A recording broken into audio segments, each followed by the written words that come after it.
그 어떤 10분보다 알찬 10분 뉴사이킥 하프타임. 연말까지 130만 요정 오인혜 씨와 함께합니다. 어서 오세요. 네, 연말까지 130만 끝까지 밀어붙이도록 하겠습니다. 네. 원합니다. 오인혜입니다. 네, 약 일주일 남짓 남았습니다, 여러분. 혹시 네. 구독 안 누르신 분들이 있다면 혹시 누르신 분들은 취소되니까 멈춰주시고 네. 부탁드립니다. 자, 오인혜 씨가 오늘 주목한 뉴스는 어떤 게 있을까요? 원래 대한민국이 이랬는데 제가 몰랐던 건지 아니면 갑자기 대한민국이 이렇게 된 건지 잘 모르겠습니다. 네. 뉴스타파에 이어서 언론사 대표에 또 압수수색이 되었더라고요. 네, 뉴스버스 이진동 대표. 네, 뉴스버스의 이진동 대표의 자택과 사무실을 압수수색 지금 하고 있다고 합니다. 오전부터. 보니까 이 이진동 대표는 조선일보 기자 출신으로 2016년 TV조선의 박근혜 최순실 이 국정농단의 단독 보도를 주도했던 인물이더라고요. 네, 맞습니다. 예. 그리고 이 검찰은 민주화 이후로 유례없는 언론사 대표의 압수수색을 이어가고 있다. 미디어오늘이 얘기하고 있습니다. 그런데 보니까 지난 6일 김용진 뉴스타파 대표의 자택도 압수수색 됐잖아요.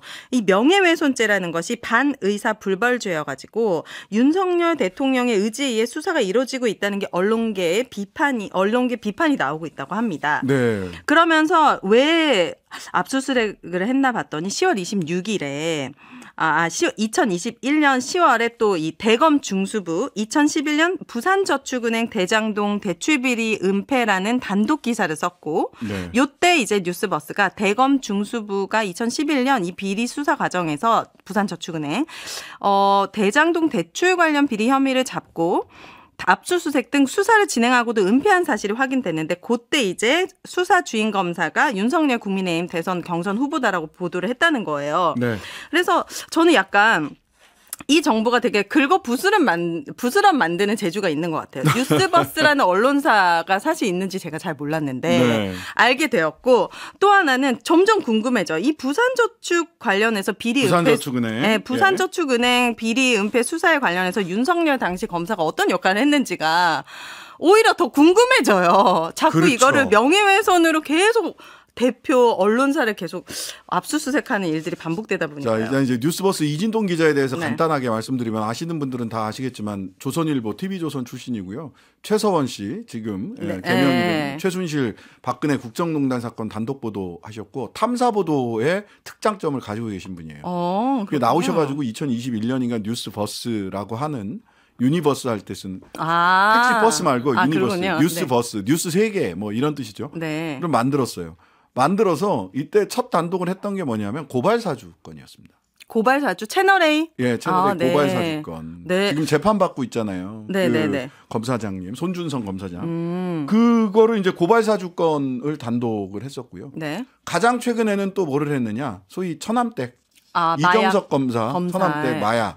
요것도 이제 뉴스버스에서 단독을 했고요. 네. 그다음에 또 하나는 또 네. 뭐가 있었냐면 최근에 제가 아주 기억하고 있는 것은 뉴스버스밖에 없나라고 생각을 했던 건 뭐냐면 뭐예요? 부산 엑스포 관련해서 네. 사우디가 그때 표 계산을 다 했어요.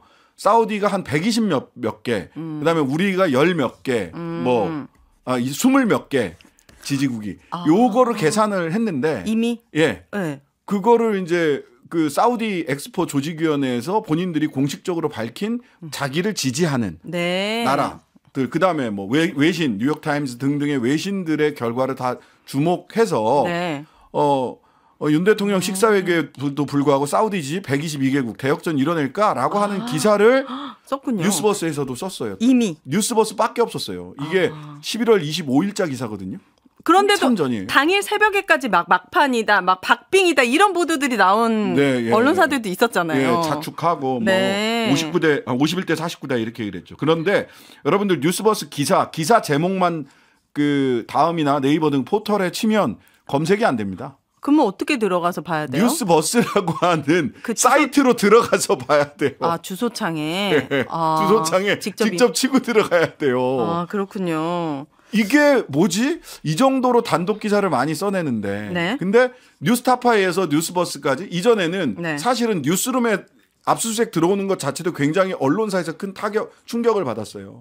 그랬는데 뉴스타파 같은 경우는 대표 네. 압수수색하고 자택까지 그다음에 또 이번에는 이진동 네, 대표. 뉴스버스 대표 또 압수수색해요. 이게 너무 언론에 대한 압수수색이 너무 자주 일어나다 보니까 너무 일상화되고 있고, 그리고 두 번째 온라인 매체 뉴스타파나 뉴스버스처럼 온라인 매체는 언론이 아닌가요? 같은 직업적인 동지에조차도 대한민국 언론은 규모를 가려서 하나? 그 전에 채널 A에 이동재 기자 건으로 압수수색 들어가려고 했을 때 가로막았어요. 압수수색 못하게 했어요. 기자들이 채널 A 기자들이. 그러고 나서 뭐 기자협회 등부터 시작해서 각종 언론 단체들이 전부 다 성명서 내고 비판 성명 냈습니다. 채널 A 압수수색한다고. 그때가 언제였는데요? 시기가? 2021년인가요? 윤석열 정부 들어서기 전입니까? 예, 그렇죠. 그렇군요. 예, 그런데 지금은 뉴스타파, 뉴스버스에 대해서 언론계가 물론 다들 어렵긴 합니다. 전부 다 칠링 이펙트, 전부 다 공포에 질려 있죠. 언제 우리도 압수수색 들어오는 거 아닐까라고 하는 공포에 질려 있긴 하지만 그런 얘기 있지 않습니까? 처음에 공산주의자가 잡혀갈 때 나는 방관했다. 나는 공산주의자가 아니었으므로. 노동자가 잡혀갈 때 나는 방관했다. 나는 노동자가 아니었으므로. 내가 잡혀갈 때 아무도 없었다. 맞아요. 그렇게 돼요. 이게 근데 저는 국민의 입장으로서 이해가 안 되는 게 자그마치 대통령 후보자였어요. 그렇다라고 한다면 이 후보자의 의혹에 대해서는 국민들의 알 권리가 있기 때문에 당연히 이것들에 대해서 보도한 것은 이렇게 언론사를 탄압할 일인가? 오히려 비리 의혹을 알고도 보도하지 언론사가 잘못된 게 아닌가라는 생각을 했는데. 물론 이거는 가짜 뉴스다, 조작한 거다라고 검찰과 용산과 국민의힘에서는 그렇게 생각을 하죠. 무슨 뭐 라쇼몽도 아니고 각자의 꿈, 현실은 하나지만 각자 바라보는 시각에 따라서 바라보는 현실 자체가 달라질 수도 있겠습니다만은 그렇게 해설될 수 있는 것인가? 여기에 대해서 답변하지 않고 그냥 힘으로 밀어붙이는 일들이 너무 많다. 요즘에 이 현실들을 보면서 저는 얼마 전에 지난 주말에 영화 올빼미 를 봤거든요. 예전 영화죠? 예, 2022년에 나왔던 영화인데 유준열 씨와 유해진 씨가 주연을 했던 올빼미인데 여기에서는 말하자면 힘센 사람이 사실을 왜곡하고 그것을 통해서 오히려 고발한 사람들, 피해자들이 죽어나갑니다. 하지만 시간이 지나고 나면, 그러니까 말하자면 가상의 뉴스, 가짜 뉴스가 진짜 팩트를 권력을 통해서 덮어버리는 거죠. 나중에 어떻게 돼요? 나중에 사실은 이건 대체 역사이기 때문에 뭐 나름의 복수가 있기는 한데 영화상에서는 그런데 정말 그 영화를 보면 올빼미를 한번 보세요. 보면 권력을 가지고 팩트를 가짜 뉴스를 가지고 팩트를 억압하고 진실을 이야기하는 사람의 입을 막고 진실을 이야기한 사람의 입을 영원히 막는 방법은 뭐예요? 사라지는 거? 죽이는 겁니다. 이건 뭐 영화니까 왕조 국가니까. 하지만 그랬던 사람의 말로는 비참하다라고 하는 것이 올빼미란 영화를 통해서도 볼 수 있거든요. 이게 그냥 단순히 2022년, 21년에 그냥 영화적 상상력만으로 볼 게 아니라 오늘의 현실과 겹쳐 보이는 거는 저만의 착각일 겁니다. 그런 영화들이 왜 이렇게 많습니까? 요즘 서울의 봄도 그렇고 아무래도 엄혹한 시대다 보니까 시간이 되시면 올빼미도 봐주시고 두 가지 뉴스를 요약해서 말씀드립니다. 자, 중국에서 가리비 수입 금지하면서 그 많은 가리비 어디로 가나 했는데 일본이 목표를 세웠습니다. 내년 가리비 수출 목표를 한국에도 6.3%에 해당하는 373억 원어치를 수출할 계획이다. 일본의 목표다. 그렇기 때문에 대한민국에서는 이거를 조금 더 강력하게 막아야 되지 않을까 라고 생각을 하고 있는데 박구현 국무조정실 국무 1차장이 어디까지나 일본 쪽의 계획에 불과하다라고 얘기했습니다. 지금 후쿠시마 오염수 폐수도 못 막고 있는 마당에 사실 일본산 수산물, 가공품 포함해서 전면 수입을 금지하는 것이 맞다라고 정말 많은 사람들이 얘기하는데 이 일본이 이렇게 밀어붙였을 때 우리나라가 이것만큼은 절대 물러서지 않았으면 좋겠다.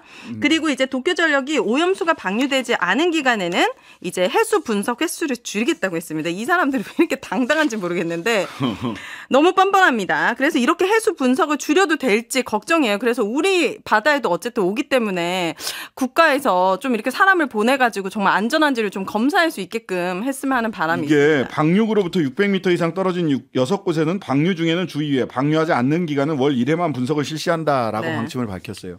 자, 그런데 방류구도 중요하지만 방류구만 중요한가요? 아니죠. 예, 거기는 지금 그 난로가 폭발을 해가지고 불 밑에서 그 땅 밑에서 계속 활활 타고 있어요. 그래서 네. 계속해서 물을 쏟아붓고 바닷물을 쏟아붓고 있는 거잖아요. 네. 이거 아직 근본적인 해결이 안 됐습니다. 안 됐죠. 지하 침출수로 그냥 방류구가 아니라 다른 쪽으로도 계속 흘러나가고 있어요. 근데 방류구 주변만 월 1회, 600m 넘어가는 곳은 월 1회 이렇게 얘기하는 것은 네. 너무 대책 없는 얘기 아니냐. 이거 심각한 피해다. 저는 이거 진짜 많은 나라들이 피해 보상 청구해야 할 수도 있는 심각한 문제라고 생각합니다. 네. 3부에서는 청량 전신 토론 준비되어 있고 하프타임은 여기까지 하도록 하겠습니다. 네, 오늘의 하프타임은 여기까지. 감사합니다. 하루 종일 기다려지는 진짜 시사. 평일 저녁 6시 5분 신장식의 뉴스 하이킥.